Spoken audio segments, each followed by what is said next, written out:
And he's like, so your character is actually much more important than you'd think. That's probably one of my favorite scenes that we got to film for the entire time I got to be on set. All these highs mixed with all these very extreme lows. Like it like terrified me, honestly, but it was also a beautiful experience.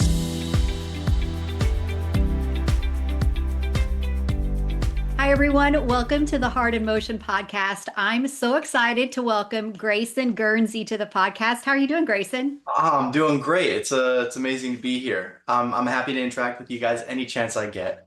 Well, we so appreciate it. We're loving Hope Valley 1874. I just finished watching episode 6 and I'm loving the dynamic with the Yost. So I'm excited to talk to you about your character, Lars. I'm really curious. I have followed the Virgin River series and so familiar with your character on there. And so I'm curious, what did that experience, having a series role on Virgin River, teach you that you were able to bring to this experience with Hope Valley 1874?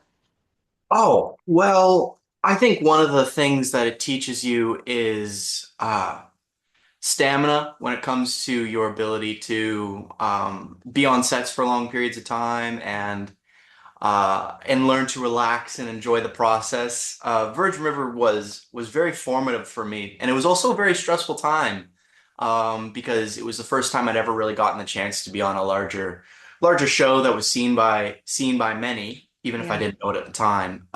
It helped me learn how to deal with the stress. So that means that for Hope Valley, I get to just relax and enjoy the process and have fun with everyone.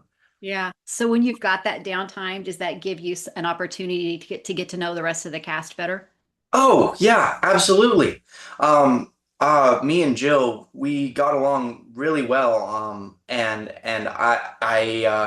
I found everyone to be just an absolute delight getting to know them and learning how to work with everyone and stuff like that. It's been an Yeah. amazing experience. Yeah. So, one thing for those that are following Hope Valley 1874 that know anything about When Calls the Heart, your role is extra special because you play Ned Yost's father, and Ned Yost is very dear to the Hardys and Rothgar for that matter, who plays Yeah. Ned Yost. And so, you're helping tell the origin of Ned Yost's family from When Calls the Heart. So, how aware were you of that going in, and did it change how you approached him at all? See, when I was originally cast, I will admit it's shameful, but I don't know very much about When Calls the Heart. But I'm known of it, and when I was originally auditioning, I didn't have any sort of concept of who these characters were or their incredible impact on One Calls the Heart and the fan base in general and Rothgar as well. Yeah. Um, but I was lucky enough while I was doing my first costume fitting for the role. Um, the director of the first episode, Michael, he invited me into his office just to have a chat, get to know each other. And he's like, "So your character is actually much more important than you'd think."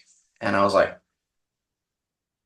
"Do tell." And he's like, "Well, Ned Yost is possibly one of the most beloved characters of When Calls the Heart, and you're his father, so it's a very instrumental role." And I went, "Whoa, no way, seriously?" And I was like, "I gotta look this up. I gotta start Yeah. watching the show and get to know him." So that was cool that I got the chance to take on something that even though it doesn't really affect One Calls the Heart or anything that's going on with Ned Yost within the current seasons, it's still cool to have a part of this tremendous legacy that that he's that he has that I get to add to even just a little bit.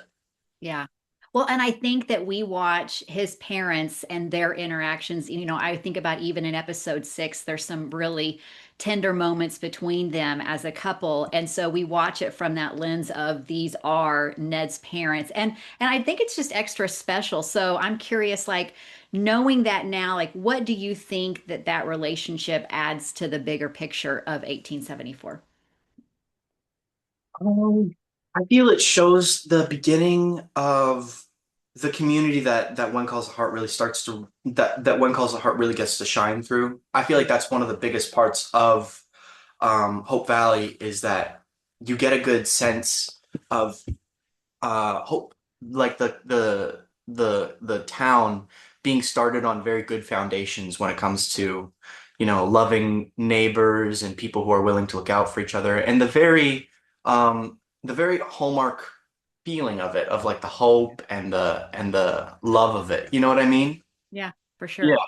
I feel like that's where we add the most for sure, showing the foundations of the town. Yeah. But what do you feel like? What do you think? Absolutely, and I think like Ned and Florence play such an instrumental role in When Calls the Heart now. I mean, they own the mercantile, they're right there. It's Mm, kind of like the hub of Main Street. And so to know that, you're playing a part in forming that foundation is pretty cool for us. So. yeah. And just watching their story, again, episode 6 has got some great moments coming up. So I'm curious, like, what can you tease about what's ahead for them as a couple, whether it's episode 6 or the last couple of episodes? See, here's the tricky thing is I have a tendency of running my mouth and getting myself in trouble. There is beautiful tender moments between me and Matre, who plays Rachel, Yeah.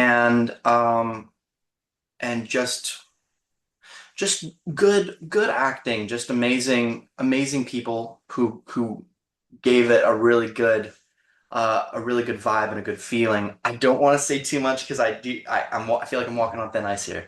But I yeah, can vouch. It's going to be really good. yeah. Yeah. Okay, that's Yeah. good. I'm glad to Yeah. hear it. I haven't seen it yet, but I'm excited because that's probably one of my favorite scenes that we got to film for the entire time I got to be on set. So that Good. was a good one. Yeah. Yeah. Yeah, some good things ahead, I think, for them as a couple, and then the part that they play in the community. If you could give one word to describe Lars's journey the rest of the season, what is that word that comes to mind? Mm, I would say um I would say his journey is like the ocean, Ooh. in the way where it's constantly dipping up and down. He has problems. He can't find gold. He's got a child. There's all these highs mixed with all these very extreme lows within the course of the season that he has to deal with, and it makes him.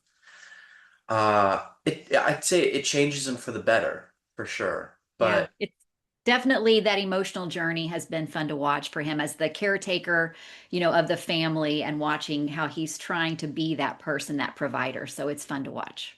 mhm. Yeah, no, it's a fun one for sure. It really stretched me as an actor too, because I've never been a father on a TV show. So it was scary because I finally put myself in that position as someone who, what would it be like to be a father? Like really think about it. And like, it like terrified me, honestly, but it was also a beautiful experience. So Well, you're doing a fantastic job, and we're oh, so excited appreciate to it. see, what's ahead for the Yost family. I want to remind everybody that Hope Valley 1874 premieres on Thursdays on Hallmark Channel. So we've got a few more episodes coming up. I promise episode 6 is one to check out for sure. Thank you so much, Grayson, for taking the time to chat with me. Hey, thank you so much for seeing me. All right. Bye-bye. Bye-bye.